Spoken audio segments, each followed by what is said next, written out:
Welcome to Exploring the Paranormal. Hosted by Heather Leigh, PhD, Exploring the Paranormal offers a new, fresh look into paranormal research.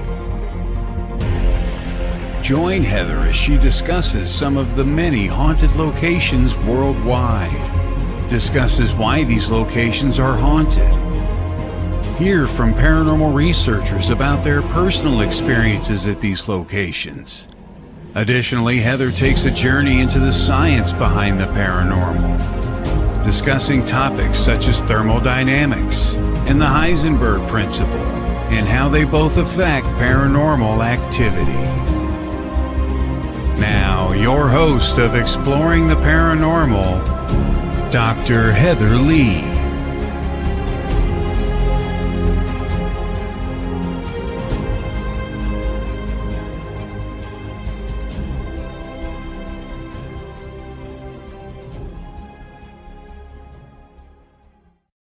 Good morning, everyone, and welcome back to Exploring the Paranormal. I'm super excited to be back. We've had a couple weeks off and perfect time to relax and recoup and come up with some amazing plans for the show. Exciting news. I don't know if you guys have seen, but our entire show schedule for the month for the year of 2023 is booked. So be prepared for amazing guests. I have a whole bunch of different guests from all walks of paranormal life including several who do research in other areas that are related to the paranormal. So make sure, I don't want to give away some of the surprise guests that I have coming later in the season, but definitely looking forward to a few things. And good morning, Leigh. Today, now that Leigh is on the chat, we will be having two special guests. There are two of my viewers. Leigh Warner is going to be one of them. And then the other guest will be joining as well. So looking forward to talking to them about their paranormal experiences and what it's like to have these different experiences, but not be a full-time paranormal researcher like some of us are. So definitely looking forward to that. They will be joining me about 10:30 this morning. So stay tuned for that. Lots of amazing announcements coming up. First of all, for those of you who haven't seen on my Facebook page, but I finally got my book in. Haunted Florida Lighthouses is here. I received a couple copies to start. I do have another shipment coming in. All the books that I have now are completely sold out and claimed. So make sure if you want to get a copy from the next shipment that you message me. You can also email me at heather.leigh73@gmail.com. Find me on Exploring the Paranormal Show on Facebook, or at Dr. Heather Leigh on Facebook. You can message me there as well and let me know if you want your copy. And I'll make sure that when the next shipment comes in, you're the first to get one. I also still have, let me just look, I counted my inventory this morning of all my other books. I have 10 books of Haunted Southern Nevada Ghost Towns, and I have 3 books of Ghosts and Legends of the Vegas Valley. So if you want any of the books, let me know. It doesn't have to be the Lighthouse book. It can be any of the other 2 books that I have as well. What I'm going to be doing is it's $25 for each book, and that includes shipping. I will autograph them and personalize them and ship them straight to you. If you want 2 of the books, let me know which 2 you want, and that would be for $45 for the 2 books. Or if you want all 3 books, Haunted Florida Lighthouses, Haunted Southern Nevada Ghost Towns, and Ghosts and Legends of the Vegas Valley, it's $65 for all 3. All 3 will be autographed and shipped directly to you, and prices do include shipping. So let me know if you would be interested in that, and I will make sure I get you those invoices and get you on the list for when the next shipment comes in for the Lighthouse book. Also, for those of you who've missed it, in the last couple months, I have shipped off the Haunted Florida Ghost Towns. It's off to the publishers. I don't have a publication date for that one yet, but soon. And I have officially signed the contracts for a spring 2024 release for Haunted Roadside Attractions and Ghosts and Legends of the Florida Pirates. And then, of course, you guys know I'm always working. So we also have Haunted Florida Theme Parks and Haunted Florida Civil War sites also next in line and ready to go once these other 2 books are done. So I'm just checking in. Good morning, Sheila. How are you doing? Hope everything is well. Oh, good. Yeah, just go. If you have to go, no problem. You can catch the replay. I've shared the links, and also you can catch the replay on YouTube as well. So I'll make sure you get those after the show has aired. And just a couple other things to catch up on before we get diving deep into things. But Ghost Education 101, tomorrow night at 9 p.m. Eastern, I'm going to be joined by special guest Robert Bradley.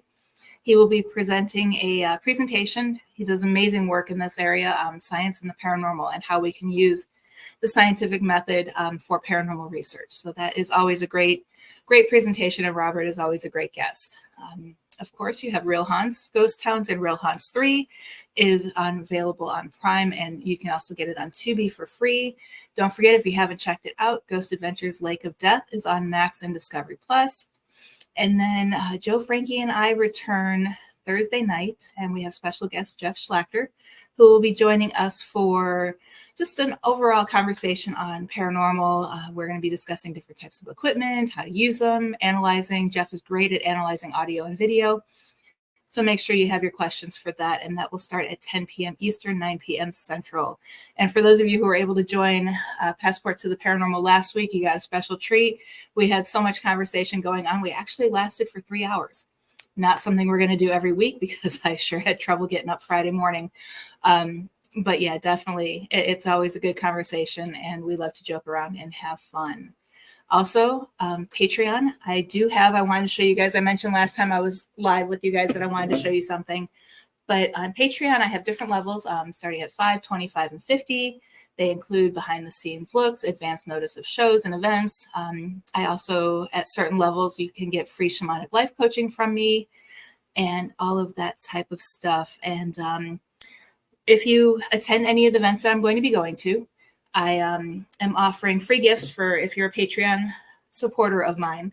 So here's what the gift is. It's a large jar, and it has the selenite.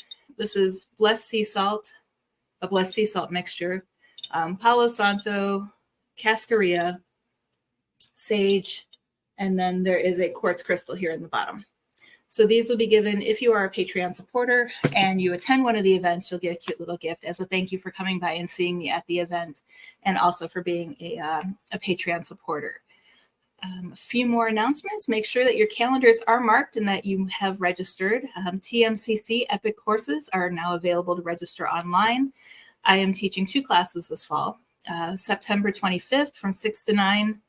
The ABCs of Paranormal Research, October 9th from 6 to 9 p.m. And these are Pacific times. Ghost Hunting 101. So make sure you check those out and get registered for that. They're both online courses, and we will be doing giveaways at the end of the course for everybody who attends it. To either, I'm not sure if I'm going to do a gift basket or a book or even one of my home protection kits. So sign up for that. And then this next announcement, I'm super excited for you. I'm sure you've heard me talk about it on other shows that I've been on, but September 15th through 17th, right here in Orlando, at the DoubleTree, it's at the entrance of Universal Studios, Phantasm Orlando 2023 will be occurring. This is a great horror show and a whole bunch of stuff. And I just realized I was going to share with you guys my list of panels I'm doing, but I just realized I pulled up the old one because they just updated my panel. So just give me 1 second to pull up the new one. But I'm looking forward to that. I'm doing several different panels. It's slowly coming up. Sorry about that. I should have paid more closer attention. That'll teach me to do my show prep in the morning when I'm not quite awake yet.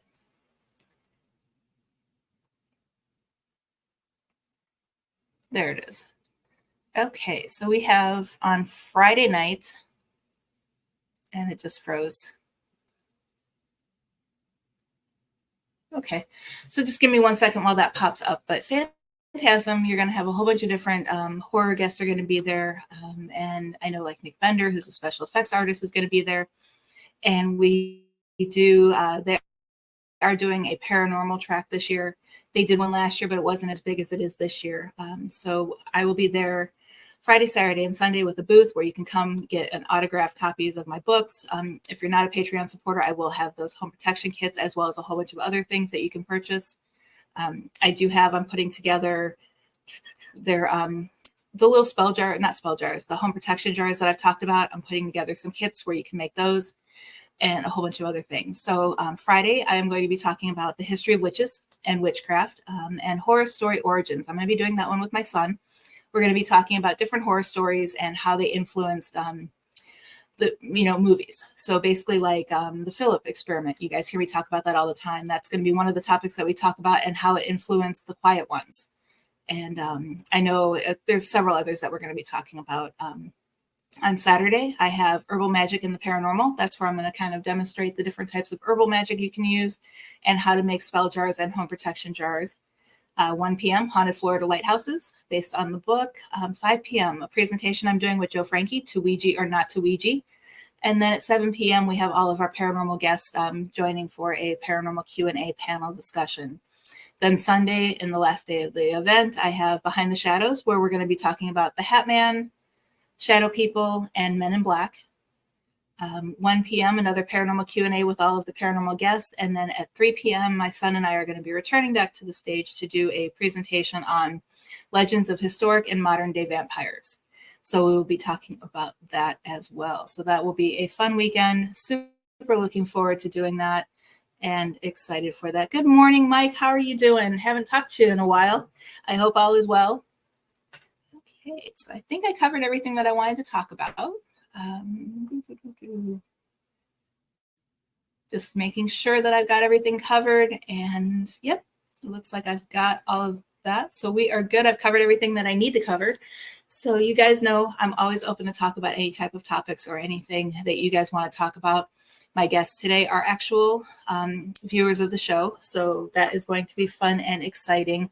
Cannot wait to I want to talk about with them their experiences and what it's like to experience paranormal activity and not, live it every day. I know a lot of people who aren't paranormal investigators still do their research and do all of their stuff, but not having it as like in taking over their life type of thing. So it's going to be kind of fun to talk to them and get their input and all of that. And I know next week I have Nicole Ray, or Nicole Gaspard.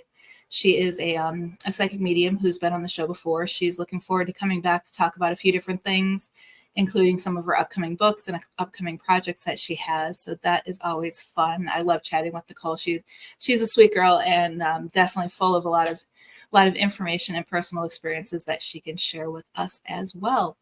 So with that said, as always, guys, make sure you ask any questions you have along the way. Don't be afraid. Join in on the show. Let me know. Actually, the other thing too is, you guys, I started booking for next year. So if you have anyone that you would like to see as a guest, or if you'd like to be a guest on the show, definitely go to my Facebook page. Check out that pinned post. There's a Google form attached to it. You can fill out that Google form, and that lets me know what you want to talk about, so I know exactly where to put you in. Because trust me, my New Year's resolution, and everybody's going to laugh at this because everyone thinks I'm so organized. My New Year's resolution is going to be being more organized for the show. I'm going to have more of an outline. I know we talked a couple weeks ago when I was live that I'm going to do things like an herb of the day, to where I could talk about the different properties and how to use it, demonstrate different ways to use herbal magic. I'm also going to do a deeper dive into paranormal and science behind the paranormal. So kind of give more of an in-depth look into the different things. Of course, the items that are in my intro, the Heisenberg principle, thermodynamics, all of that stuff. String theory is coming out. I know the current research project I'm working on is I've talked about it several times before, and I get asked about it all the time when I'm on interviews, is the Superman theory. And that one is really interesting. Want to definitely talk about that, but I want to do more research on it. Oh, so yep, Leigh has arrived, and yep, I knew it was her birthday. I had it written down. But yeah, so we'll be bringing on our guests in just a moment. But real quick, getting back to the Superman theory, I don't know what your guys' thoughts are. Feel free to share with me. You guys know I'm always open to hear opinions and everyone else's thoughts and theories on things. But there was a UK study that they're looking into how quartz crystal can act as, the stone tape theory is similar to that, but it's quartz crystal that is what holds it. Similar to, Superman. All of his crystals that he had around him, and that held his powers. And I know I'm going to get tons of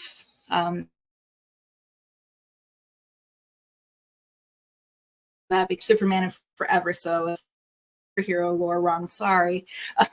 But essentially it's they were able to put the entire Bible on about the size of, I think it was a quarter quartz crystal. They were able to put the whole Bible on there and keep it there, so it worked out perfect. And it's, that showed how quartz crystal can hold so much data. So these areas such as, the Alaska Triangle, Nevada Triangle, Bermuda Triangle, underneath the earth, those areas are believed to have higher concentrations of quartz crystal, which is why they're more haunted than others. Other locations that are more haunted than others also have the high counts of quartz crystal in the ground.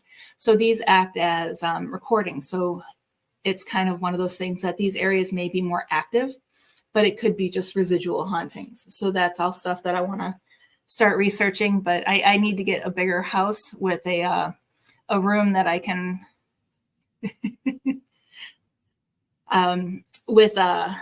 so that way I can put maps up on the wall. I'm going to be one of those with the maps and the strings and the pins, and yeah, it's going to be interesting once I dive deep into that one. But that is what I'm starting to research a little bit more in depth.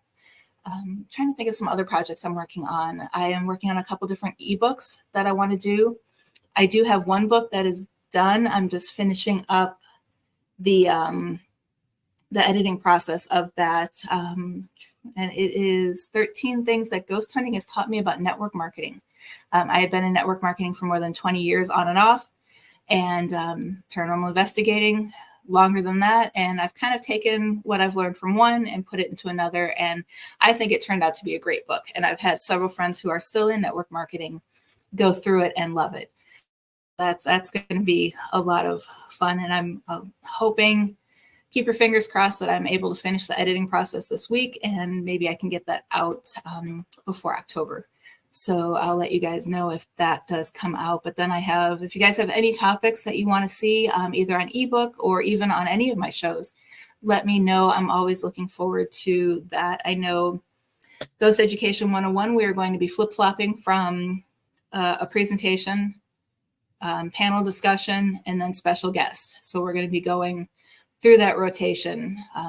So if you guys if you don't want to be a one-on-one special guest with us, let us know what your topics of interest are. And when we have a panel, we'll definitely reach out to get you on that panel. So that's always fun. And on this show, I'm going to start, even though I'm going to have my themes for this show moving forward, I'm going to figure out who my guests are, and I'm going to theme my show around that. So definitely looking forward to all the different things that we have planned. And this year, so truly many amazing guests are planned. So like I say, you guys just let me know what you guys want to learn about, hear about. I know a lot of people have messaged me saying they want to hear more about haunted locations. They absolutely loved when I did the presentation on haunted Southern Nevada ghost towns. So I think I'm going to do another one on my Vegas book, and then one on, I'm doing one for the Lighthouse book because I got to present that at Phantasm. So maybe towards the end of the year, we'll try to get those in and go over all of that stuff. But a lot of people have responded very greatly and positively when I do the different presentations like that. They seem to like that. And it's a visual aid. I know you guys can watch or listen to this, or you guys can listen to this without the video, but I will try to go in as much detail as possible. So you don't need the visuals, but the visuals are always a great enhancement, and people are really enjoying that.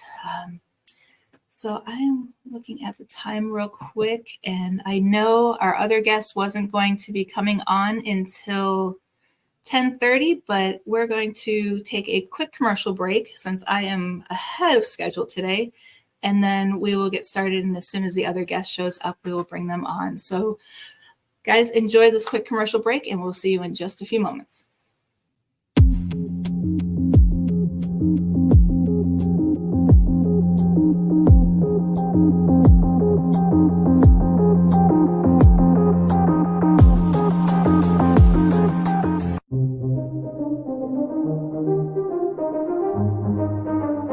Looking for a unique paranormal experience? The Haunted Rock Island YMCA Paracon, October 7th, from 10 a.m. to 6 p.m. is just the event you're looking for. You will have the opportunity to investigate the Haunted Rock Island YMCA with ACG Paranormal.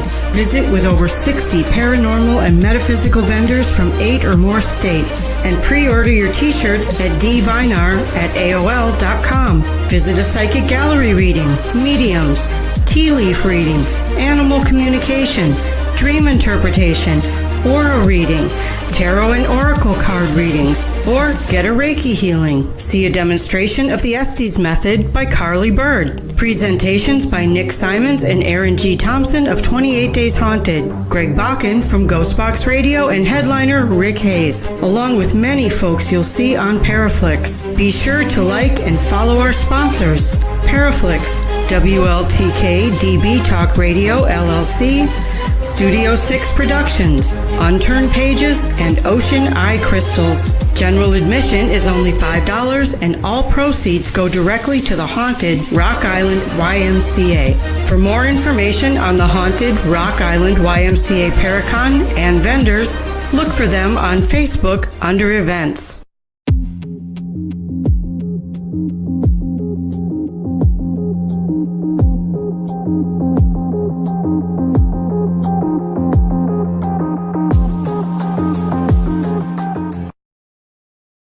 Hey guys, welcome back to Exploring the Paranormal. Today is a super special episode.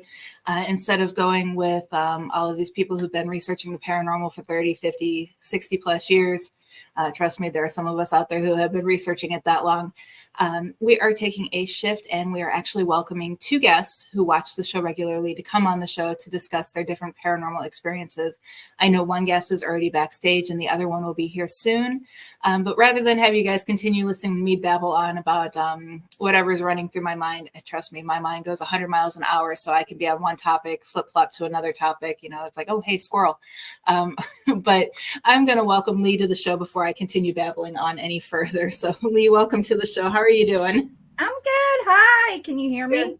Yes, I can. Good. It's finally great to have a face to the name. Yes. Well, you know, you have your own Leigh name, so that's good. Yeah, it's interesting because my name is actually, Leigh is my middle name. Oh, okay. But because my name is so long, my last name is hyphenated, that I was like, you know what? I'm just going to go by Heather Leigh, PhD. It rhymes. It works. And it's a great name. Right, it is. And even growing up, I always went by Heather Leigh. I never just went by Heather. Oh. So my mom wanted to name me Roberta Leigh, but my dad was a Robert, and he didn't want two Bobbies, so I was going to be Bobby Leigh. But no, I just got the Leigh. Oh, that would have been pretty though. Yeah. Yeah. So welcome to the show. Super excited to have you here today. And I know you have the banner behind you. So yeah. I've actually heard a little rumor. So we'll talk for a few minutes about this while we wait for the other guest. Look, I got some coffee too. I need to get a mug for my coffee. But rumor has it you're getting your own show? Yes, it happened organically. I was listening to Dee Dee's show, and we were talking about movies and in the chat, and I was like, that's because Todd had been like, Leigh, you need your own show. And I was like, I was like, hey, I could do that. I'm full of useless knowledge, and I love movies and sci-fi, paranormal movies, fantasy. Yep. I don't do horror though. I'm not. Oh. Yeah, I don't either, but everyone wants to hear about it, especially like the horror conventions that I'm going to. Everyone wants to hear about how paranormal activity has influenced these horror movies. And so that's why I bring my son on board to do it, because he watches all of those. Okay. So I do the paranormal research, he watches the movie, and then we do the presentation together. Good. Yeah. I mean, I have seen like Friday the 13th and stuff like that as a teenager, but yeah. But I love everything sci-fi. Yeah. So yeah, I remember watching them as a teenager, but I just don't remember any of them or the plots to them. I know Kevin Bacon was in the first Friday the 13th. Yeah. Actually, one thing I found out doing the research for that presentation is the movie Flatliners. That's the name of the movie. Was based on a true story. Yeah. See, Yeah. that I would watch. That's not horror to me. So. And my thing is, we're doing the research on that, and it's like, who would do that as an experiment in real life? I don't know if I could. Well, maybe someone that was terminal and wanted to find out what was going to happen afterwards before they really went. Right. Yeah. It's interesting. But yeah, or even the Philip experiment. And of course, Hollywood takes its, civil liberties or whatever, creative liberties with their shows. Because the Philip experiment, the way it's portrayed in the other, the Quiet Ones, was nothing what the experiment was like. They actually used their self-manifestation of the spirit to torture a woman in the movie. Where I'm like, that was nothing what the experiment was about. Yeah. It's like, because that one I watched because I really like the one actor that's in it. So, but yeah. Yeah, that helps. It does. Yeah. He's cute. It's the guy who was from Hunger Games, Sam Claflin, or okay. Yeah, he played Finnick in the Hunger Games. Yeah. But yeah, it helps when they're cute too. Yeah. Doesn't hurt to watch that. Yeah. I'm sure Todd agrees. No. This is why I always laugh during the show, because he'll make comments in the private chat and I'll just chuckle and people are like, what are you laughing at? Yeah, I went vain. I put on lipstick today. So as I was sitting here looking at my little self, I was like, maybe I should put on some makeup. Yeah, it's funny because whenever I put makeup on and I do an interview, it's no video. But then if I skip the makeup, it's video. It's like, I just can't win. So real quick, while we're still waiting for the other guests to join us today, I do want to find out a little bit more about your paranormal experiences, like when your first one was and how you dealt with that. So when I lived in Florida, New Smyrna Beach, Florida, this is the first one that I realized I had fallen asleep backwards on my bed. And as I was sleeping, dreaming, I knew something was like, my head was in its lap and it was like sort of petting me. And I like realized it and I went, I woke up and I thrashed and I said, get away from me. So I'm sure if it was cradling my head, it wasn't malevolent or anything, but it still freaked me out. And then the first ghost manifestation that I ever had was I was in a murder mystery and it's a haunted bed and breakfast in Mayville, Wisconsin, called the Audubon Inn, and we were in the basement practicing, and people had always said, it's haunted, whatever, and I was in the one room and most of the other people were in another room, and I was just standing there and I sort of looked up and turned, and on the corner of my eye I saw it was a male with like black pants, a white shirt, white male, dark hair, almost looked like it had a long black serving apron on. I only saw it for a split second. I didn't say anything to any of the other ones because, that would have just made the rehearsal go longer. But afterwards, the manager there, it was the owner at the time, and I told him that I saw it, and he's like, what did you see? And then I described it to him. He's like, oh yeah, that's what people see. So that was the first one I actually saw. I mean, I could tell it wasn't a real person, but it was pretty solid. Right. And then I was driving in my car and there was this old wood station wagon. And I had seen it a couple times. And one time I was driving and I looked and there was this really old guy sitting behind the wheel. And I looked at him and I was like, that's not right. And then he looked at me and he was like, she can see me, So I don't know for sure if that was a ghost, but I'm thinking it was whoever the old owner of the car was, because it was just like, he was looking at me like going, she can see me. And It's always funny when the ghost has the oh shit look themselves. And it's not just us that get startled. And then we were at, I have a seasonal campsite just 5 minutes from the house, and we're all sitting around the fire, and I saw, this was more like a mist apparition of two people walking down the road. And it was just, that was there for maybe 3-4 seconds, and then it just dissipated. And it, you know, it wasn't foggy or anything like that. Right. Also at that campground, we have orbs that fly over. When it was happening last year, the people who were seeing it didn't come get us, so we could see it.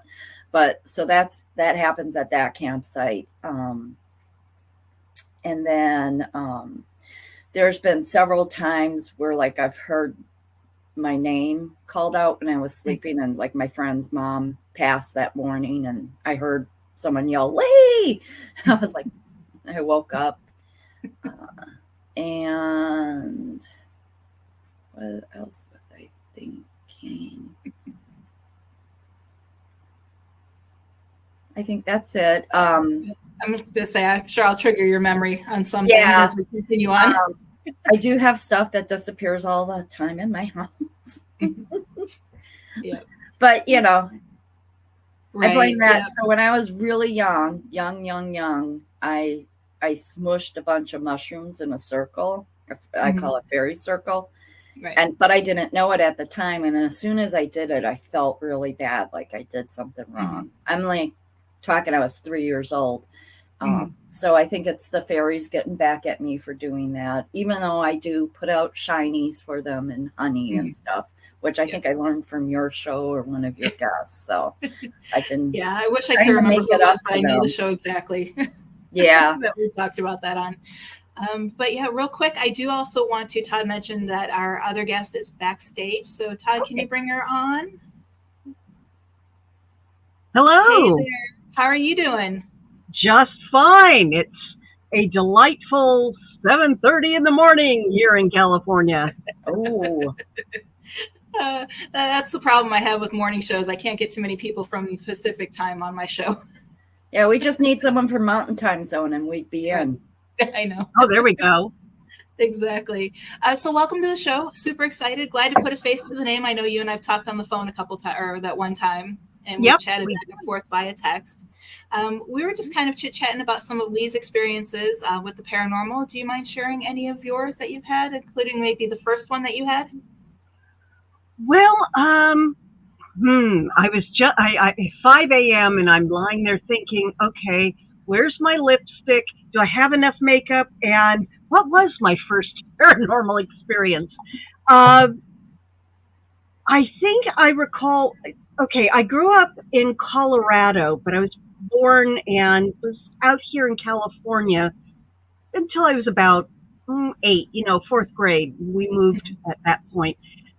And I recall always being kind of a little freaked out in the laundry room. So that was either my aversion to doing laundry at a very early age, or there was something in there. And I do think on a more humorous level that some spirits have an aversion themselves to the laundry, or really love the laundry, because I always find them in laundry rooms. I think it's more that we put our laundry rooms in areas that are places we don't necessarily want to go all the time. We don't want to make that room a place where we hang out. It's like, oh, where's the extra space? Well, put the laundry units in there. If you want to put a nice office in there, no, because we've got a feeling. Nonetheless, it started there, and then we moved to Colorado.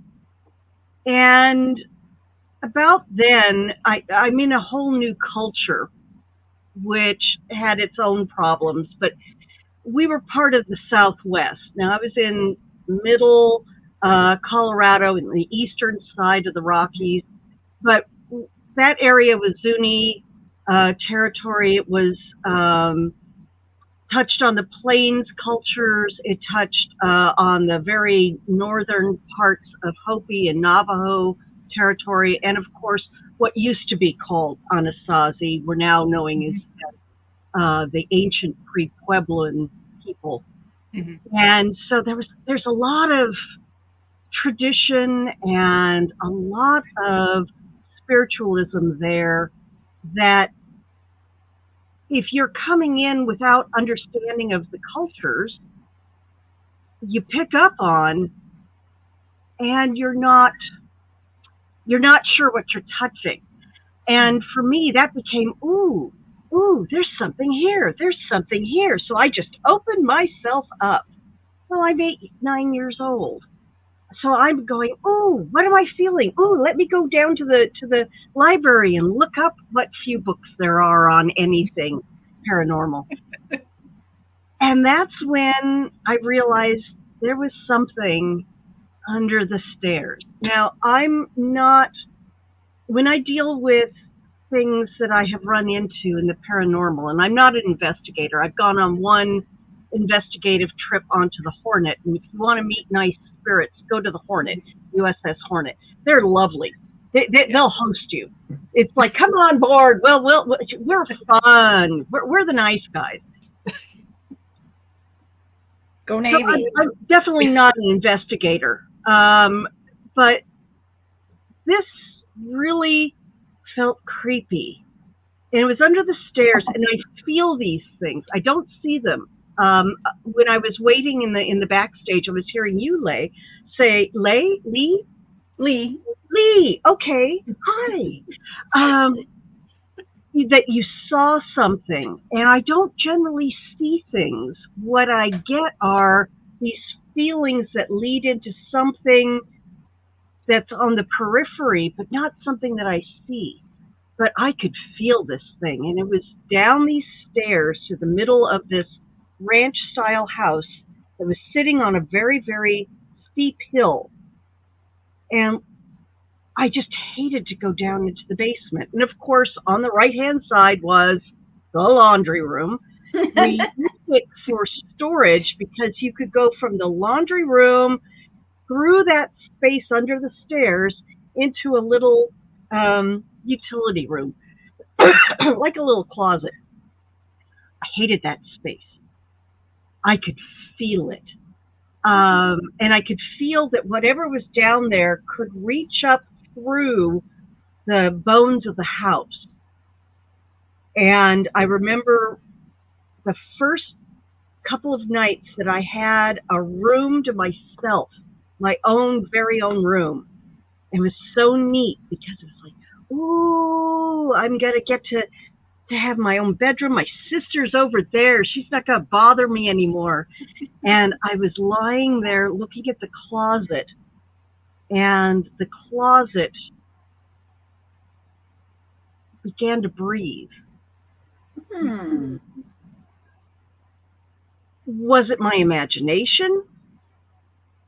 I'm a little bit of a skeptic, so I will allow for a 9-year-old imagination. But I didn't have any way to link that to something I read or saw or a movie or anything. And it was breathing. And was I lucid dreaming? Maybe. But I connected it immediately to whatever it was that was under the stairs. And at that point, my brain finally said, angry, ghost, boom. Finally got you alone. Yeah. And I remember just the fight or flight. Well, I got freeze, the third F of those. And I just lay there. I could not move. And then it stopped. And I think I rolled over and just was terrified until I fell asleep. And it was very difficult to go downstairs unless somebody was with me. And even then I could feel it. When we finally moved away from that house, I was just so happy There was a lot of death connected with the house. We lost animals when we were there. There was just so much weight on that house. And from that house, you could see places. You really had a great view of the whole Rampart Range, which included Pikes Peak. It included places of interest or places you shouldn't go, like Cheyenne Mountain, things like that. And so I was always intrigued, but that just really, really scared me. And after that, I started studying and asking questions and doing things, but not investigating. Yeah. It wasn't until, and I would have various encounters around, but I think the most interesting one I had was in Bath, England. We took a ghost tour. Why not? A walking ghost tour of Bath. We were there for the Jane Austen Festival, so of course we crazy Yankees and a bunch of locals too. We're all dressed up in Regency clothing the whole week we were there, and all the locals and the pardon me, and all the footballers and all the folks were there looking at us, going, yeah, whatever. Did you find your Mr. Darcy? No, some idiot walked up to me and went, "Oh, I've always wanted to," and he thought he was being cute. He was just being drunk. "I've always wanted to ravish an 18th century woman." And I said, "Well, at least you got the date right," and kept moving. He thought he was being cute. If it wasn't the fact that it was dark out and I was walking about 20 feet behind my friends, it might have been cute. I don't know. Anyway, we took this tour, and it was all the wonderful cheesy tour that you always get with these ghost tours. And we came to the dueling fields. And the dueling fields were exactly what the name implies. This is where everybody went when they were going to go and, try to kill each other over whatever issue. And I felt something grab at my shoulder and at my hat. And I reached up to get the tree branch from unsnagged from my shoulder, and I turned around, and that tree branch was nowhere near me. It could not have reached me. It was way up there. It was like, oh, hello. And I got this presence. I could feel this presence of somebody, a soldier, who had died. Being dressed up in 18th century. Yeah. And I didn't see, but I felt, and there was a lot of, no, you cannot come with me. No, I'm leaving. You have to stay or move along. There's a lot of that. And I say this all with humor. At the time, it wasn't as scary as I thought it might be, but it was a little tense.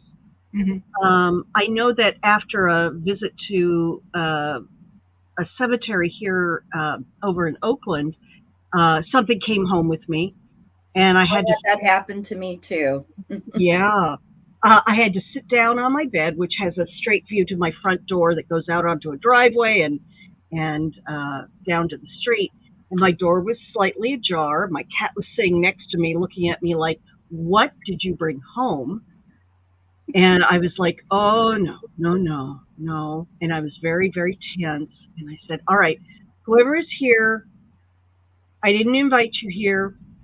You are not supposed to come home with me. You need to leave. You're not here for my good intention.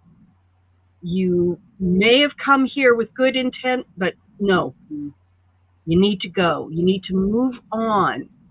You need to go find your peace, and it's not here. I can't help you. Go." And I watched my front door do and the feeling was gone.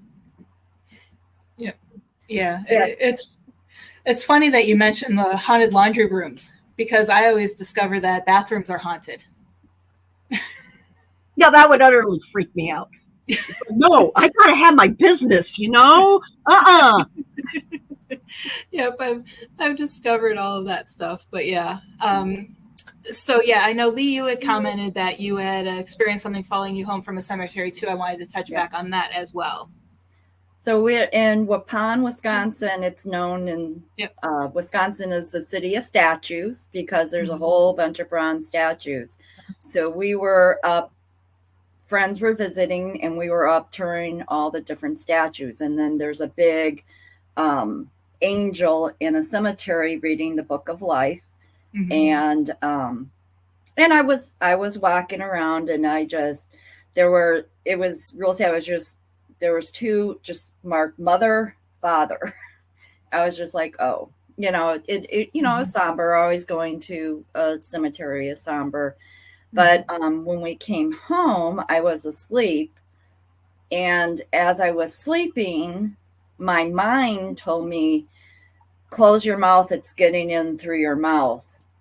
And I closed my mouth and I woke up. And I said the Lord's Prayer. I didn't really know a lot about protection and things like that at that time. I just knew to pray. I also went to a thrift store, and I bought this. When I felt it was a very energized book. It was an old book, and it was a story about Arabia or something like that. Well, when I brought that home, I just felt wrong. So that went away out of my house. So that stinks. That would have been a good book. Yeah, nah, that's okay. I don't want to, Annabelle. I loved my Raggedy Ann doll when I was a child, and I don't want my my memories tarnished by anything else. I don't need to meet no Roberts or whatever else is out there. I'm good with that. I know ghosts are real. And, they don't, unless they're my friends or they're going to help me or they're my family, they don't need to be in my house. So, that was pretty scary that, I was in the middle of the night, deep sleep, and it was like somebody was warning me, or my spirit guides were warning me, saying, close your mouth, it's getting in through your mouth. So it's amazing how they can reach out to us and give us subtle signs and some direct signs like that. Yeah. And then you had mentioned briefly, and actually Courtney has joined us in the chat, and she said that she has protected herself since she was a small child. So I wanted to know, I know in the beginning, when we start interacting with paranormal, we don't know what we're doing sometimes, and we don't know, ways to protect ourselves. But have you two developed a way to protect yourself against the paranormal? Well, and people, I have my tourmaline quartz, and I have one that I carry around in my pocket with me. I also have bracelets that help. You told me about the cascaria. Yeah. Cascaria. Thank you. And I also sage my house, and I do a lot of land blessings now too.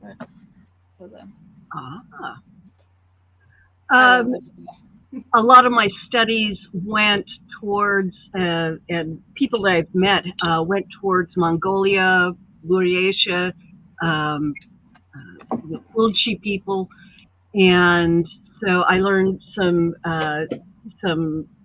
protective work from them, and a lot of it is verbal, a lot of it is focused intent, but I also have from the Tamang, I have bronze mirrors. So if I feel like I'm going into some place that is, and it's mostly people that I do this, and I feel like I may be just going someplace that's a little too active, I'll take the mirror with me. I have a beautiful amulet from a lady named Nadezhda Duvan of the Ulchi. and it's actually a bear claw and a carving, and it reminds me I need to feed it. And I'll take that if I feel like I'm going in someplace where I just need extra something. Again, I tend, because I'm not an investigator and I don't go places to go poke and prod anything. I'm generally not thinking that I'm going to be doing any work with spirits, but I may be changing that. I may be doing a little more of that. But I've gone I've done the Winchester Mystery House tour, and just in case, I kind of poked one of my mirrors down my shirt, just so I wouldn't bring anything home. Probably should have done that when I went to the cemetery. Yeah. Probably, little things like that. When we went to the cemetery, it was to do a blessing tree ceremony to send out blessings and good thoughts. There had just been a little too much gun violence, and we wanted to do something that had a positive effect. And there were some beautiful trees that we knew people wouldn't be pestering because cemetery. Right. Yeah, and it's always funny because the bra makes a great crystal carrier. Yes, it does. and you never know what you're going to encounter. Right? Yeah, you never know what you're going to encounter. I mean, I have a howlite crystal that I keep with me at all times, because just going out and doing what I do, I mean, you could go to the grocery store and pick up someone's negative energy and bring that home with you. So you just never know who you can encounter. But yeah, and the other thing I did want to step back to is, Leigh, earlier in the conversation, you had mentioned fairies. Yeah. And I wanted to talk a little bit more about, I know we had talked about it on past shows with other guests, but I wanted to talk a little bit more about what kind of offerings do you give these fairies? Well, I like to make cards. I don't really do it as much as I did, but I have a bunch of like rhinestones and glittery things, and so I've taken shiny things, like little. They're not real diamonds, I wish I could give my fairies real diamonds. Well, I guess I could, but they would treat you really well. Yeah, but so, and then I had honey, but then that was so I put out a honey stick that's wrapped, and it's a mixture of sweetgrass, sage, and natural tobacco. And usually when I go any place where I'm going to stay for a while, I'll do a blessing to the north, south, east, and west for that. But for the fae, I put out shiny things. If I find a cute shell or stone, I'll put that. I have a shed out back, and then I have it under the shed so my dogs don't get to it. At my campground, there's an old hollow out tree. And I saved a cabinet door. I want to paint it and make a little fae house for them there. I need to finish that before the end of the summer. And then just put, shiny rocks, stones. And well, we have a really nice Renaissance fair here. And there's some fae that are there that could be actors or could be real fae. You never know. But anyways, I was wearing a necklace and I ripped off a thing, and I'm like, "Oh, fairy!" I'm like, "Fairies like shiny," and she was like, she was very, very cute. She was a blue fairy. Also, they have given me feathers, too, but I haven't really left them any feathers, but mainly just, cute little shiny things that I find in my house, or seashells and stuff. Yeah. What I felt led to give them. No. Right. It's usually what comes to you in the moment. Yes. Exactly. And have you encountered any type of fairies? No. That's not something that I've encountered. I've encountered what I feel are spirits of place. Not so much elementals, but just that which has been. Could have been human, could have been animal, just what is, plant. And I will go out and leave seed. When I get down to those last two, not even heels, they're just sort of afterthoughts of a loaf of bread. I'll shred them out and offer that out. And that way it's an offering to them, but also to those living. I have a little bowl of water out that collects rainwater as well, that whenever anybody needs. And I try to do that. I've been unsuccessful so far in planting bee-friendly plants. They've done all right, but aphids have sort of attacked my rose plant and I don't know why, my rosemary just doesn't want to grow. And it's like, what? Rosemary will take over if you even let it. But my next door neighbor is a beekeeper. And so I'm trying to help his bees, and it's like, oh, I'm not doing so good, but I'll try again next spring. And we'll I do in the front of my house. I have like a triangle between the front walk and the house. And I live in Horicon, Wisconsin, where there's a very large Horicon marsh here. And last summer or last spring, they had an indigenous plant sale, which for the local meadow. So I'm trying to make that triangle of my house a meadow. And some of the plants have really taken off. There's this really, it's almost as tall as me now, this large purple one that comes up, and every time out there's 5 bees. So excellent. Yeah, I like bees. Oh, good. Yeah, we can't support the bees enough. I want to grow gardens like that so badly, but I'm allergic to bees, and that's my fear. Working in the garden. Yeah, you probably, I'm sure someone who's allergic to shrimp wouldn't have a shrimp pond either. So, right. I still though want all the different things. Like I've tried, but I need to get a house to where I can actually have an actual garden, not just little mason jars out on the patio. But I've tried. I'm a container gardener myself. Yeah, the view you see behind me is a gift of the I guess of the studio. This is not my home. I assure you. I was gonna say, I wish my home looked that organized.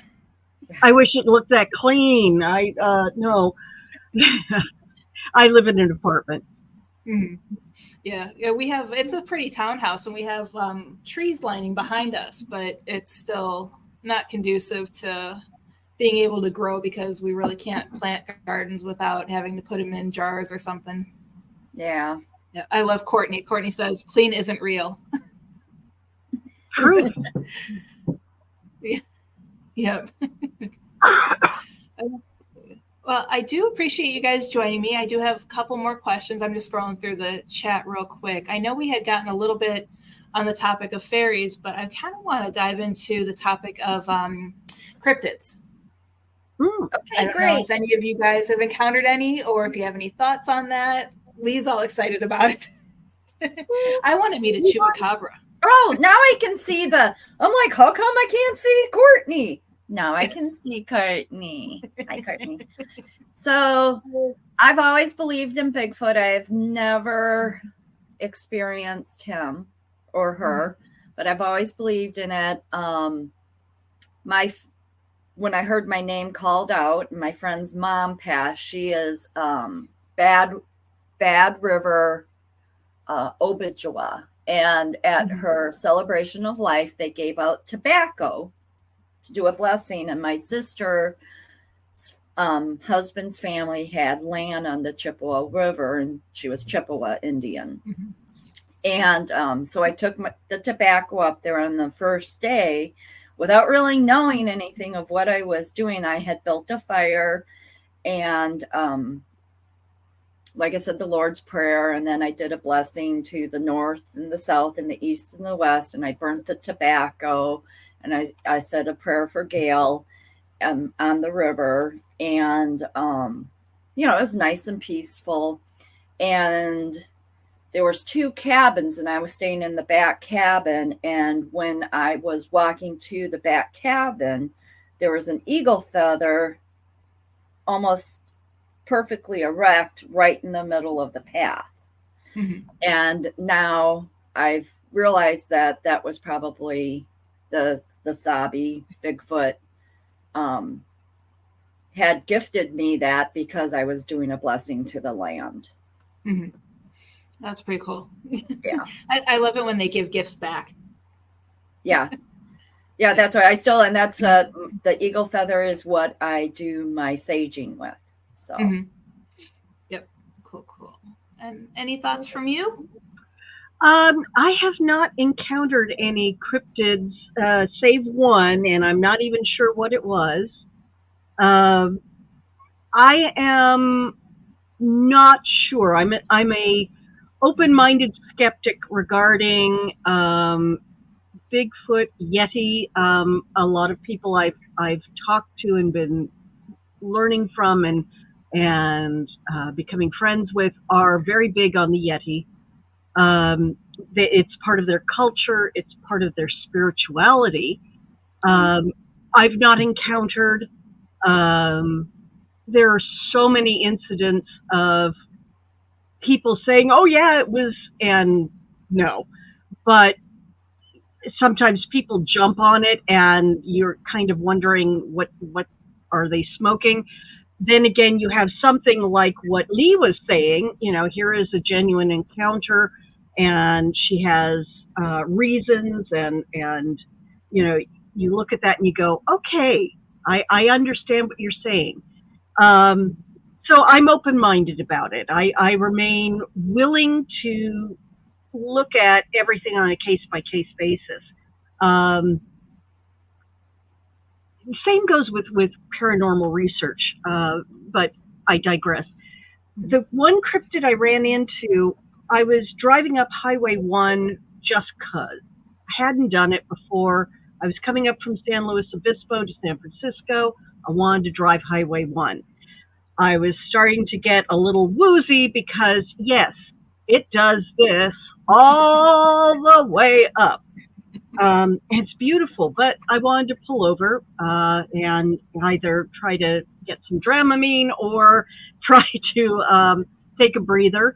And I went down to the beach, and there are all these people standing around, and these kids were doing dive practice with their instructor, and they had found this sea creature. I have a picture. I have to find it. Nobody knew what it was.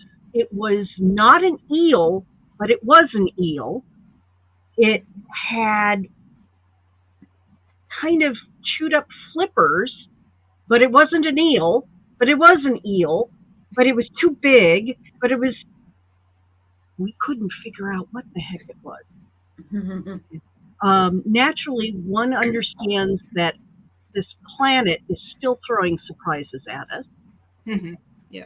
And the sea, most of all, is still throwing surprises at us. Yep. Yeah. Haven't they said we spent more time in space than we have in our own oceans? Yes, I've heard that. And I tend to believe that.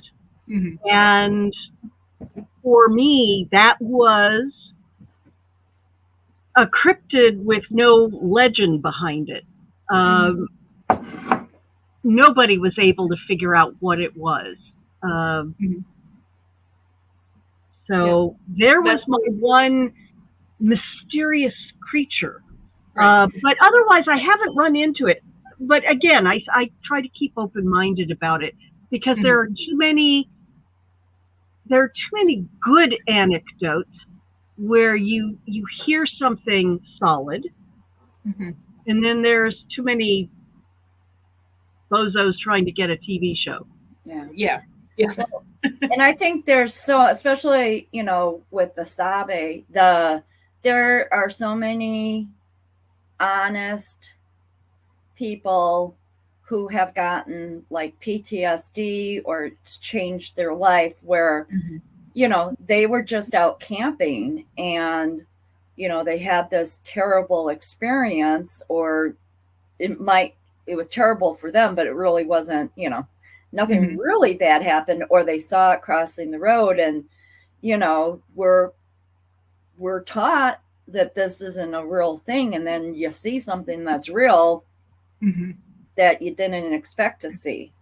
So, you know, but I mean, there's tens of thousands of people and then there's cultures that, you know, there's the indigenous people, you know, they have a bear that's a real animal, an eagle that's a real animal, a beaver that's a real animal, and they have a Bigfoot or a Sasquatch and it's all in the same picture or the totem pole or something. And it's like, well, why would this thing have all these real things that we know about, and then one thing is not real? So I think, you know, they need to teach Native American history in schools because, you know, they were here first. Everybody stole their land. Problem with that. But yeah.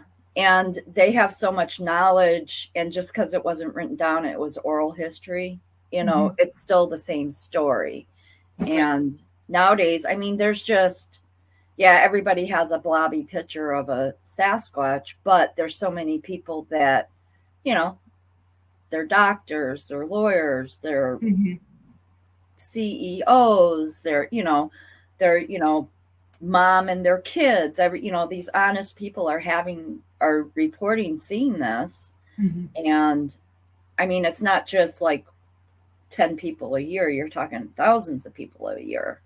Right. So yeah, you saw the show. It was several months back with Todd Neese. He runs the Bigfoot research. That he shared a lot of good experiences that he had in the military, and then also investigating these Native American lands. Yes, that the tribes would invite him to come out and investigate with them. Yeah, it's true. I mean, you know, this is their history. It's not just something that, you know, is a modern concept. It's something that has long history. Yep. And you know, and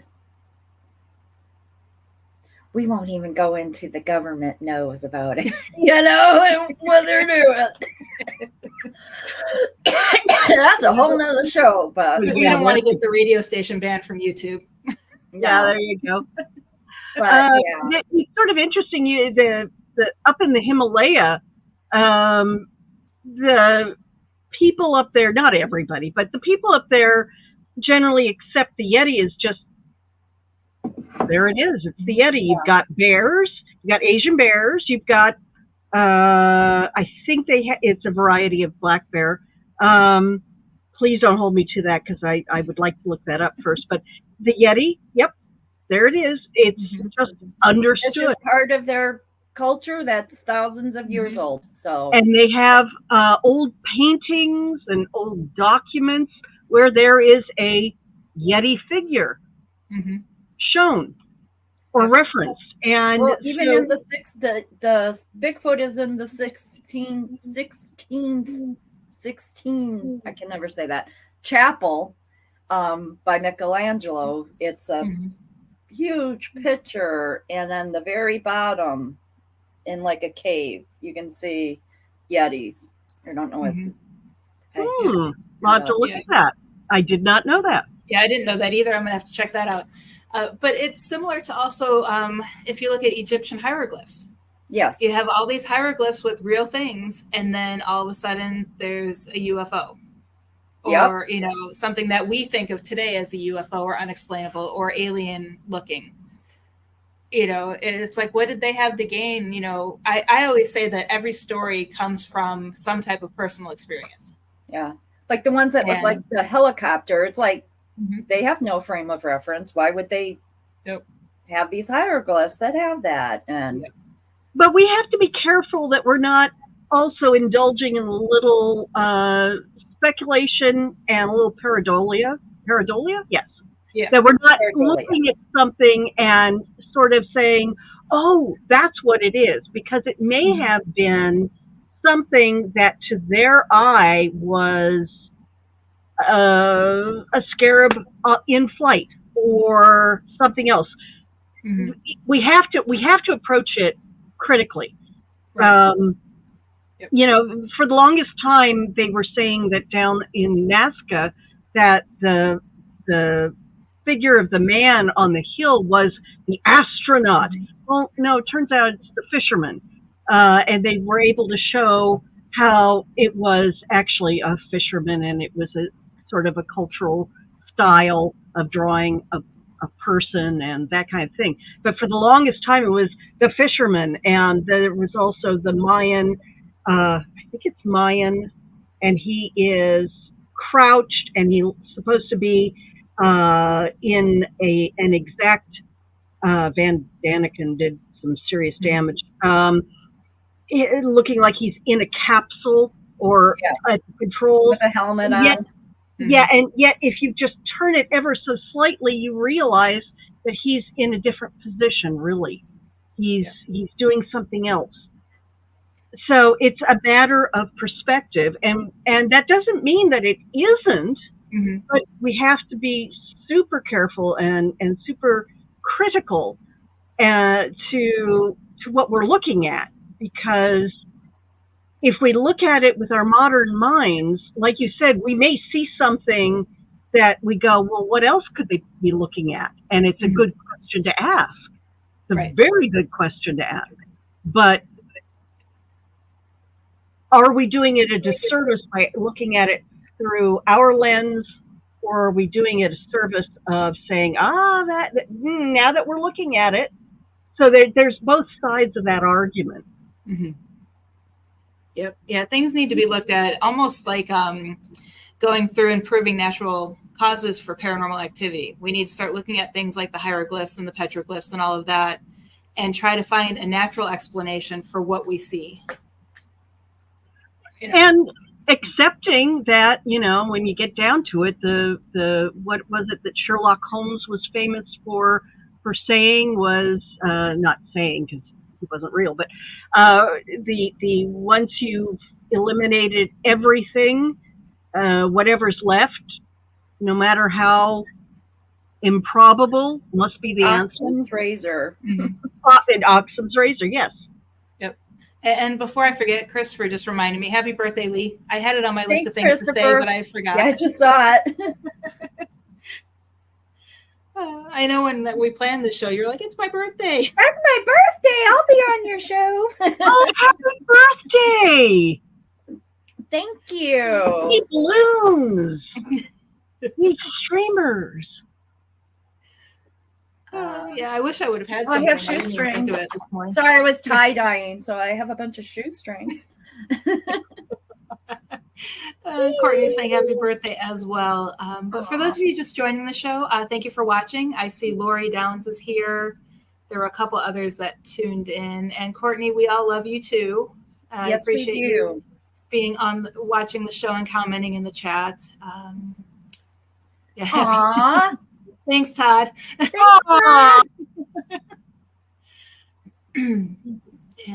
But if you guys have any questions whatsoever, just let us know. Daughter with Spirit Psychic Medium Jennifer Newman is also joining us, and she's saying happy birthday. So let us know if you guys have any questions. We're just kind of chatting about paranormal experiences that we've had in the past and different thoughts on whole bunch of different paranormal topics with a couple of my guests who like to watch the show. And I do appreciate your guys' support with the show too. So I definitely wouldn't be here if I didn't have my viewers. I just found everybody's comments. Here, I thought it was just a chat. And I was like, look at all these wonderful people. Oh my goodness. So I had mentioned this in a text to you. Do you want me to talk about my dreams of alien abduction when I was a toddler? Oh, yes, because I was definitely going to shift. My next topic was aliens Okay, and what good. your guys' thoughts were on that one. So that's a perfect one. So I was very young. I was a toddler, probably 3, 4 years old. And I remember this in dream format. But I would tell my mom and my family about it. So I was always really afraid of the laundry chute because it was a metal tube. And I can remember not being able to move, laying still on a table, and metal tube above me, and I was moving in the metal tube. And I also I remember I called them the motorcycle men because I was a child, no frame of reference, small. They were taller than me as a 3-year-old, but they were very small. There was 3 of them. They were all the same color, and they had big heads, like they had a helmet on, which is why I called them the motorcycle men, because back then I didn't know about aliens or grays or anything like that. I remember we had eaves in our house. We would go and hide to try and hide from them when we knew they were coming. We had a big field next to our house, and it was nighttime, and I was out with my sister's dog, and I fell to the ground and I couldn't move. And I told the dog to run away so they wouldn't get him. And in the sky, there was a light coming down, and I heard beep, beep, beep, beep, beep, and then it was gone. Also remember when I had these dreams that like my family would wake up different places. Now I've asked my sisters and they are like, no, I have no memory of this. So I'm like, okay. So it's just me. And then it was in October, I think of 1974 is when the Betty and Barney Hill story came out on TV. And back in those days, we had one TV in the house and three, 4 stations. So I remember we were sitting down to watch it with my family, and they were playing the story. And when they showed the UFO coming, it was making the same noise. Beep. And, this was beforehand is when I told my mom about this. But so this was happening, and I freaked out. I'm screaming. I'm like, that's the sound that the noise made in my dream, or the light made in my dream. But then I also had, on my right nostril, I was having chronic nosebleeds. And so my mom took me to the doctor, and I had a big, it was a clot. It was a big clot in my nose. So my mom took me to the doctor. He took it out. He was looking at it. My mom's like, oh, it's just her from picking her nose. And the doctor's like, oh no. He's like, her finger could not reach. I had like a cut way up in my nose and in my sinus. The doctor said it was not natural, and that there's no way I could have did that to myself. And he actually had to cauterize it. So I even have physical evidence. So I was going to had asked a friend to do a hypno therapy, or to try to remember it.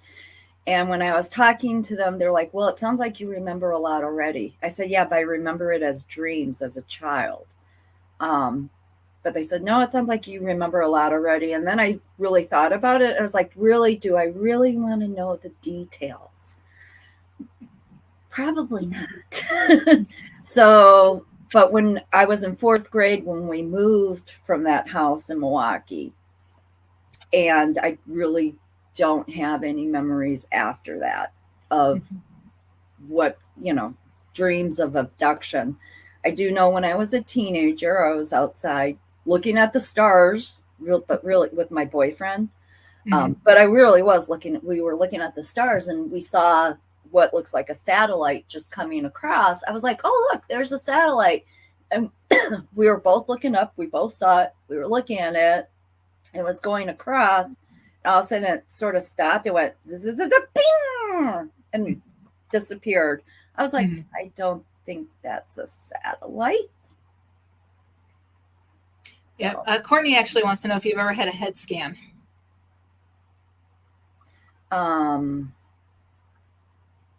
No, I had an MRI on my lower back, but yeah. Yeah. No. I'd be interested to see what turns out from that. What if they find out there's no brain in there? No, just kidding. Oh, yeah. Go ahead about your book. Oh, no. I'm listening to Leigh's story. Oh, yeah. So, and then at the campground, we always see either satellites or other things going by, but there are, and I've seen the video of it but there are orbs that like appear and then they go over and then they disappear. Like one night I think they have 4 of them on their phone recording. That's interesting. Yeah. Yeah, I know there was a lot of that in Vegas, being a couple hours away from Area 51 when we lived out there. So a lot I would imagine. Yeah. Which, by the way, so I used to have to go to Vegas all the time because I was in the Air Force. And I flew on radar airplanes. So. You ever watched like the paranormal caught on camera and see some of those things? Yes.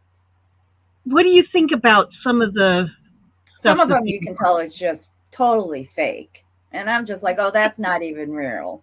And then some of that just creeps me out. Yeah, it's insane. Brings up I find myself yelling at the TV with that show. Oh, yeah, there's a lot of that here, too. It's like, oh, come on, it's a guy in a parka. It's not Bigfoot. Yeah. Yeah, especially when you can see the zipper. Yeah. Or he's got his hands in his pockets and he's just lumbering along. Like, please. Yeah. And actually, Leigh, real quick, getting back to that, the story, I think I shared it on the show a while back in Searchlight, where there was in the 70s, I think it was, there was a plane, a military plane that was going from Las Vegas to Hawaii, or California, then to Hawaii, got shot down, and witnesses on the ground said that they saw a UFO actually shoot it down, where the military reports say it was lightning that shot the plane down, because the spirits of the men on the plane are known to haunt the cemetery because that's where it landed, the debris from the plane. Hi, Christina. I get to say hi to Christina for once. Sorry. Got very excited. So I've heard about that, I think. I do know, well, of course, with Lake Michigan, there's, I think, a P-30 or something that went from lower Michigan. It was flying up towards Lake Superior. It went down in Lake Michigan, and that was unusual circumstances. But yeah. Okay, yeah, because also that same area is part of the Nevada Triangle, where you have Mount Potosi, where Carol Lombard's plane went down, Area 51 smack dab in the center of the triangle, and a lot of things happen in that little area. Yeah, that's what I mean. I've been to Nellis a bunch of times, and we never could fly over Area 51, and then I was in AWACS, which is airborne radar. And then I was in JSTARS, which was ground radar airplane. And we were told that because we had synthetic aperture radar, we were told in no uncertain circumstances that we were to do a SAR of Area 51, that they would know, and that we would get, Article 15 or court-martialed for doing it. So didn't care, didn't look. What a shame. Yeah. I was like, no. I've been I get in trouble. I don't want to go in Leavenworth. So, I don't want to end up I had a friend myself. that worked there, and he's like, well, if I could tell you anything, I couldn't, because I'd get killed and you'd get killed. So yeah, I don't think anything's really there anymore except for test airplanes. I think it's too well known, and if there was anything there, it's gone. So, and even though it's highly secure, why run the risk? Yeah, exactly. So leave it as a distraction. Yes. Have everybody looking at that while it's over there. They just need to remove everything top secret and open it up to the public. They could make a killing. Oh, yeah. That would pay the national debt instantly.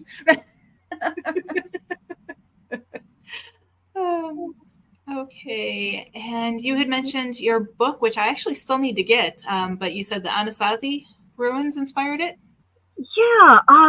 Okay. So growing up in Colorado, I grew up near, well, not near, but close to the the rock cave dwellings. And I spent my whole youth telling my mom, I want to go. They even rebuilt them in Manitou Springs near where I was. We never went to Mesa Verde or any of these other places.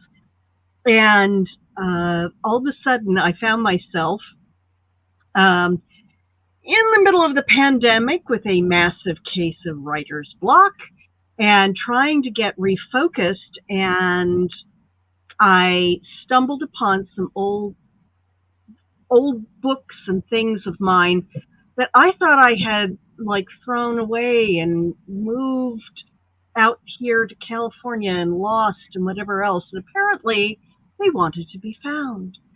So here were all my books on Mesa Verde and with the Anasazi and everything else. And that was always so beckoning to me, because in a way, this was the exotic. It was the boogie boogie type people. Well, now we don't call them Anasazi, like I said earlier, because that was a Navajo word for the people who were there, and they're actually the ancient pre-Puebloan people.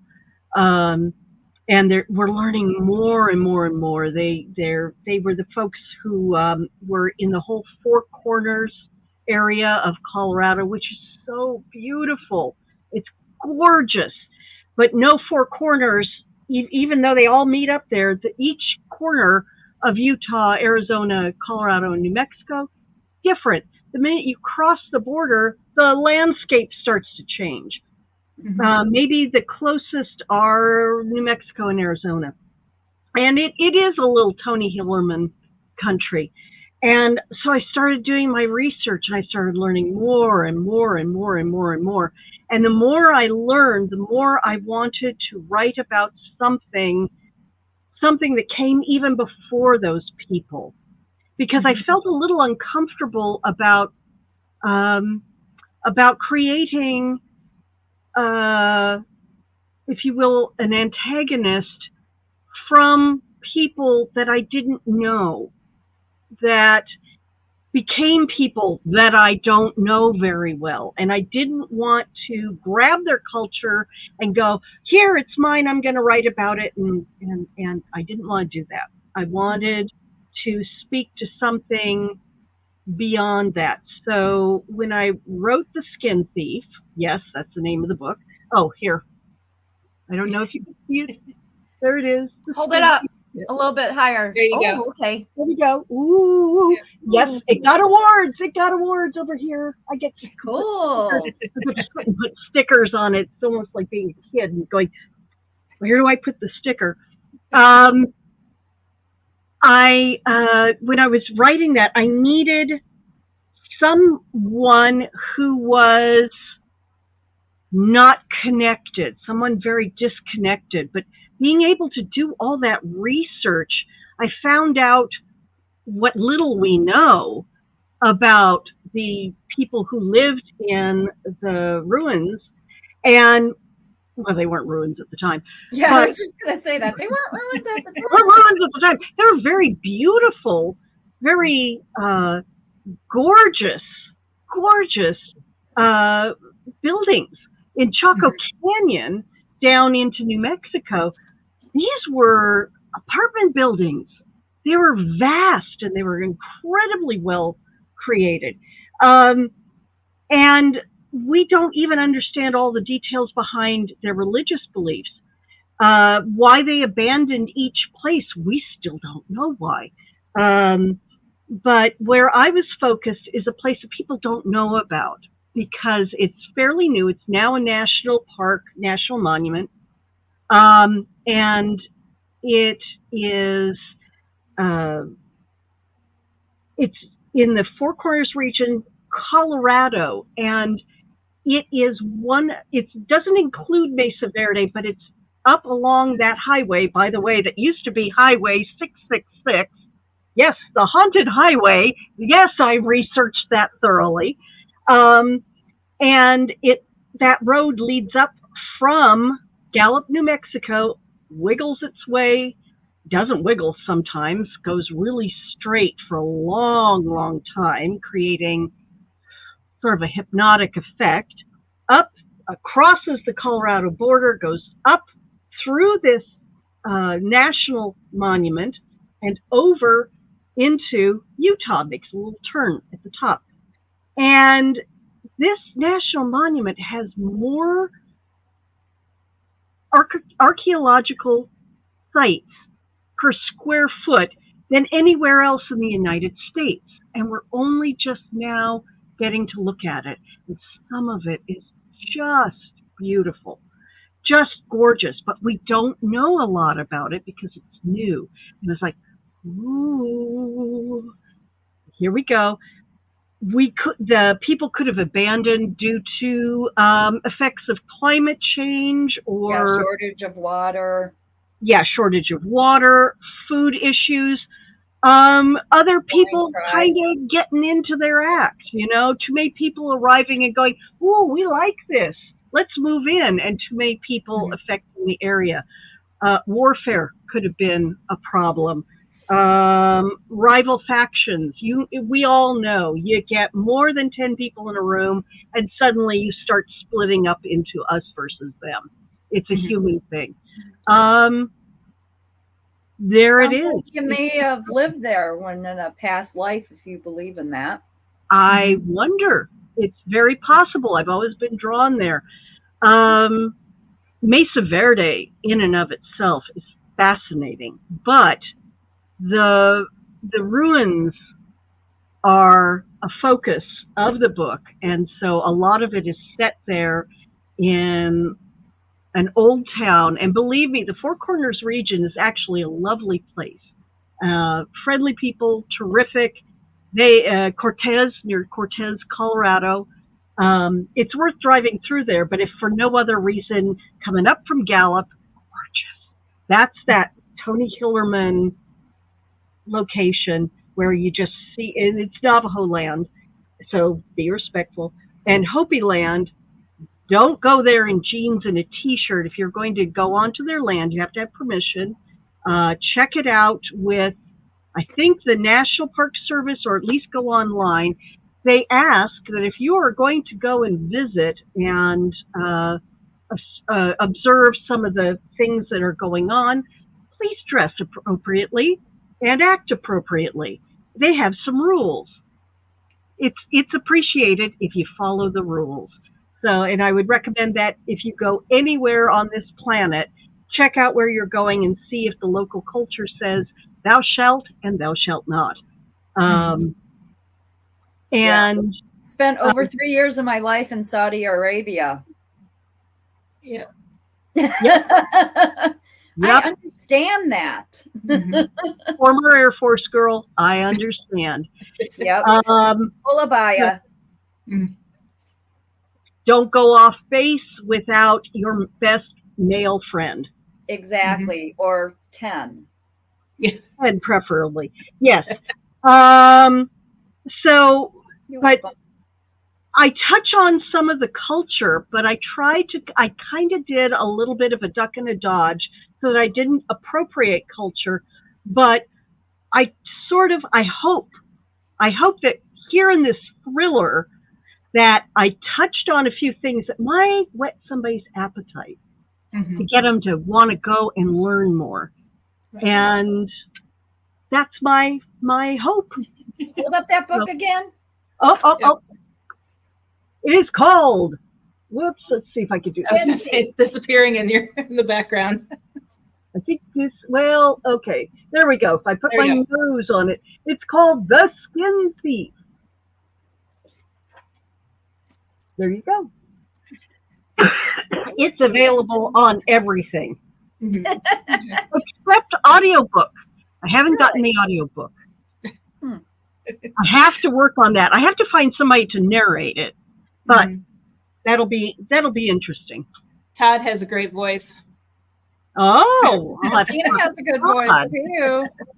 Yeah, but we have to make sure there's a kick-ass. I could say that. Yes, you can. Okay, there's a kick-ass female character and a real cool cowboy who's half Oaxacan, and so yeah, I had to pick Oaxacan. Everybody loves to say Oaxacan. We just love it. So, but yes, so male and female. So he'd have to be able to do female lines. Without sounding like he's her hand is raised for narration. Yeah, I was going to say you have a couple people volunteering for. Well, then you're going to have to get them in touch with me. Anyway, thank you for the shameless plug. I sure appreciate that. No problem. Don't worry, I'll be buying it. Yep. Yeah, I've had it on my list for a while. And I have to get Heather's book too, my haunted lighthouses. Yep. My Ponce de Leon lighthouse. Oh, yes. And I have several more coming out. I can't keep up with them, but it keeps me out of trouble. But we have about 20 minutes left. So I have a couple of questions that I wanted to ask you guys. When you shared with your family, if you shared with your family, I know Leigh, you mentioned you had told your mom about your paranormal encounters. Did they believe you? Yes. Because my sister is, and so I won't tell her to watch this because I don't know. So one of my sisters, of many, I have a lot of sisters, finally admitted to us she's a medium. She can see and hear. When my other sister passed away, because we were asking her where the safe key was, and she's like, okay, I can hear. And then that was a paranormal thing. So we were asking my sister where her safe key was. I was using her restroom, and I tripped over nothing and sort of fell and landed, and in my crook of my hand was the safe key. So my sister tripped me to show me where the safe key was. That's a paranormal thing.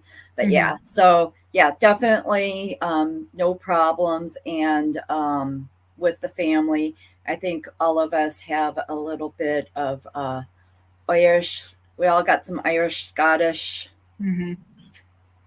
witch in us that bless you, or coughing. So of course they believe us because my one sister knows more than me definitely, and has had experiences her whole life, and my other sisters are all intuitive and stuff. So I never had, I mean, they always, when I was little, they thought I was dreaming, but yeah, I know with my parents, at first they didn't believe me. And then now that I'm older and they've actually had experiences themselves, they're now like, oh. Yeah. And did you share with your family? Yes. My father was always pretty open to that sort of thing. He was very good at doing hands-on healing. My grandfather, through my father's second wife, was the founder of the Berkeley Psychic Institute. My mother, when I told her about it, we were out for a walk, and she, when I told her, she out loud went, "Oh, honey, really? Oh, honey." And then quietly leaned in, she went, "You know, your grandmother used to dance me." my mother was very much into appearances. Mm-hmm. So it made sense to me that she did it like that. Yeah. And that was fine. She had Alzheimer's. So she didn't remember the conversation about it at all. And she, it floated away, but it was somewhere in the back of her head. So, okay. Mm-hmm. But my dad did hands-on healing probably until about 6 months before he passed. Mm-hmm. Yeah, and he was good. I mean, he would just go over there and people were going, "What are you doing? Stop that. Stop that." Oh, it feels better. He also had an issue with personal space, but we won't get into that. And have either one of you ever had a moment where you're experiencing paranormal activity and you're like, God, I'm crazy? Like, just you feel like you're going crazy and it's really not paranormal? I think that all the time. I've always been told, or I've always thought that, like, when I'm having deja vu, Mm-hmm. that means my life's going the way it's supposed to. Mm-hmm. Yep. So, no. Yeah. I think out of desperation alone, I just fall back on, oh no, it's paranormal. Relax. But yeah, sometimes you just can't help but wonder. Yeah. I always say, so I feel one of the gifts of the spirit is discernment. So whether I'm sitting in a church or listening to someone or listening to a podcast or, watching something, I just automatically know if something's true or not, or if it's not quite what they're saying. Mm-hmm. I know it's a gift of the spirit, so I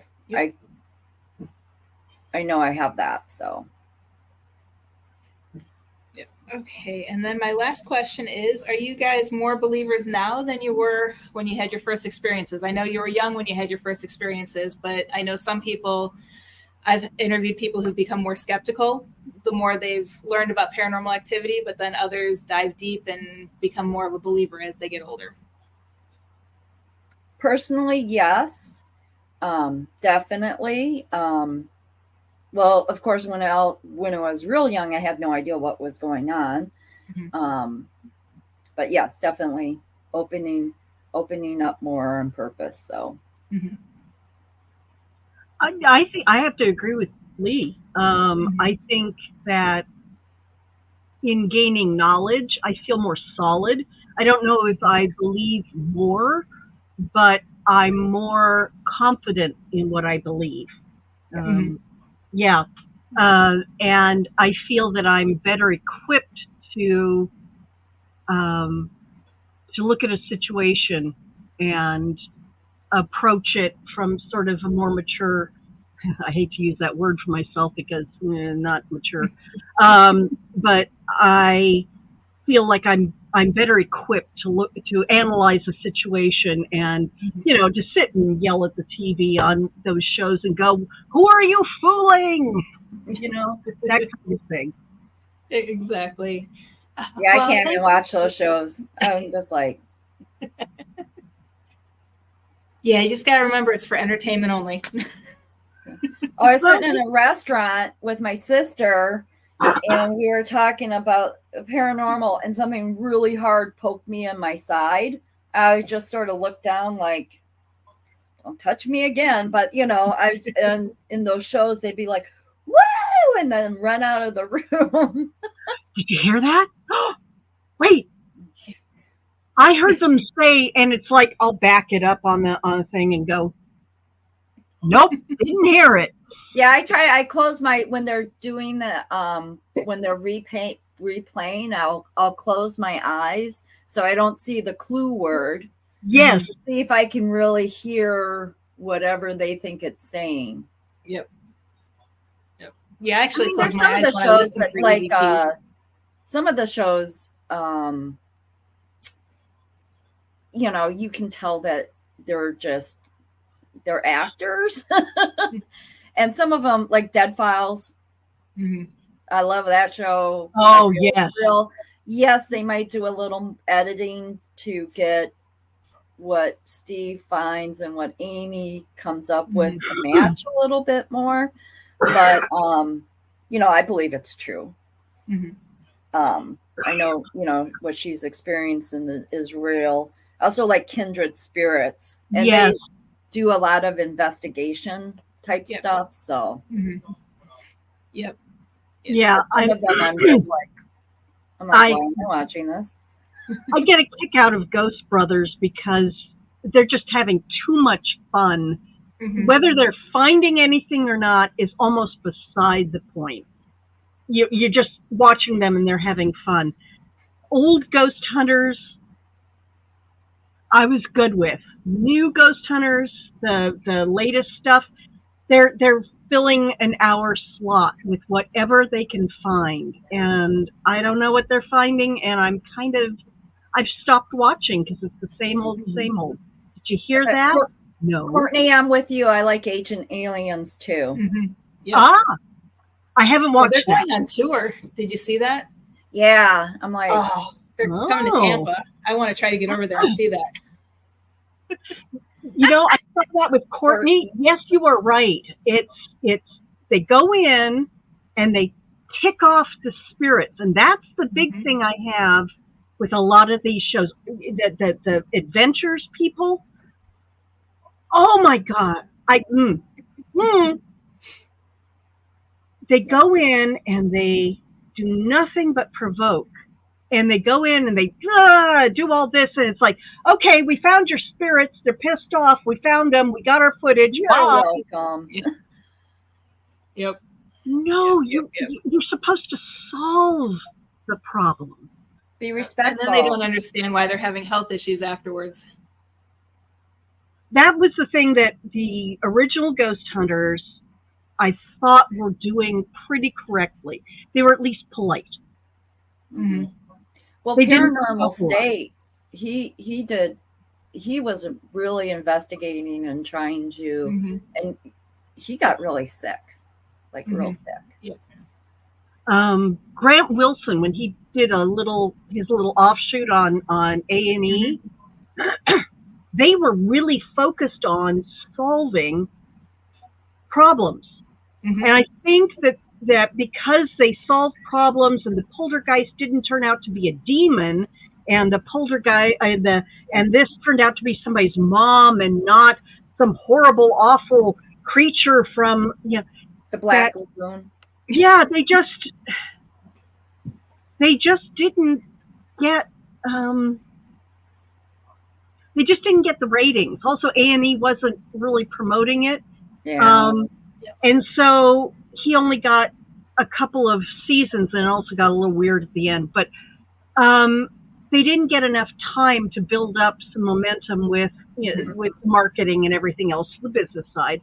Right. But they were really focused on going in and solving and not leaving somebody with a house all stirred up, which I thought was great. But I was watching these shows other than Kindred Spirits and Dead Files, where they would go in and just say, here's your problem. No, it's not a problem. Just call us. Like they're going to pick up everything and go respond and go back. No, they're not. They're already off to the next one. They're not going to turn around and go back. To me, it's becoming irresponsible. Yep. So for me, I would like to see more of a complete investigation where they go all the way out and they fix the problem. And that's what I like about Kindred Spirits and Dead Files, is that they go. My only problem with Amy was the thing of, here's your solution. You need to get a left-handed shaman from 2.5 miles away, who's on vacation, just back from the recipes. for what they needed to solve were getting worse and worse and worse. And it's like, Amy, you got a team. Bring your team over, fix the problem. Don't leave these people with, they've got to find the left-handed shaman from Kepsky. You don't do that. Don't stop fighting it. Go help them get it. Have a team. Get it in the production team. That's what we always said about that. It's like, you tell people to go find, a demonologist and a shaman and a Catholic priest twice removed. I love that left-handed thing. That was funny. But yeah, that's what would always frustrate us. It's like, well, you told them what's wrong. You told them you need this. And then, 6 months later, oh, we're still having the problem because we can't find a shaman. It's like, you're a bartender. You don't have connections for that. You can't put a want ad out for that. I'm sorry. We don't even have want ads anymore, do we? Maybe Craigslist, but I mean, Craigslist. Need a left-handed shaman, please. Yeah. A male medium with strong ego on Craigslist. Do you know what would start showing up at your door? The next thing they'll be saying, you need a 6-toed priest. There you go. Oh, maybe Cindy Cats won't do that quite so bad. Or they'll finally get a team, because I know Amy sent in her team on several occasions. Yes. And I thought, that's great. And they're probably busy because they probably do more than just. Yes. But, oh my God, and it was like, oh, wow, that's a prescription you can't take to the pharmacy. Oh my God. And no wonder. Nowadays with online. Oh. Yeah, Courtney asked real quick before we close out the show, do you think that they said using the left hand is a sign of the devil? Do you think maybe that's why they made it negative, because it is the healing side? I'm left-handed and I've heard stories all my life. Oh, isn't that back to the Roman times of Sinister and Dexter? No, pardon me. Ambidextrous. Sinister and Dexter, yeah. Yep. And then we looked up Sinister, the word with the meaning, baggage, left hand. Yep. But thank you both for being on the show today. It's been very entertaining. Todd says he's laughing in the background. He's like, I'm dying over here. Well, I appreciate you letting us on. Oh, no problem. Thank you for coming. And Leigh, real quick, can you let everybody know where they can find your show and when? It will start on September 4th. No, September 3rd. Sorry. No, I have July up. Sorry. September 4th. It's Labor Day. It's on WLTK DB Talk Radio. And